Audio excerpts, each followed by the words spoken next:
रुमणामळ housing board वाठारात एका अल्पवयीन चलयेचेर लैंगिक अत्याचार केल्ल्याच्या आरोपात मंगळारा राती कडेन मायना कुट्टरी पुलिसांनी एका दुबावित आरोपीक अटक केल्या।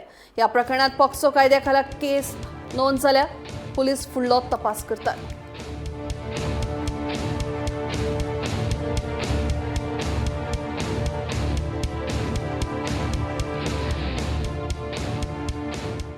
Yesterday we received one information on Gomantak outpost that one video has been circulated wherein it is seen in the video that one aged person is sexually assaulting and abusing one minor girl. So accordingly we managed to trace the identity of the accused in the said video, and finally we managed to nab him at Kharevan, where he was in a position to flee from the railway station.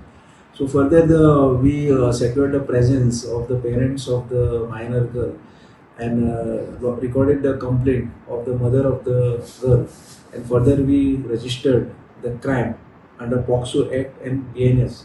We registered under BNS under section 64(1) and 65(2) of BNS and 4(6) of POXO Act, and we also applied section 8 of Goa Crime. Presently we have arrested the accused and lodged in the lockup, and our further formalities are in progress.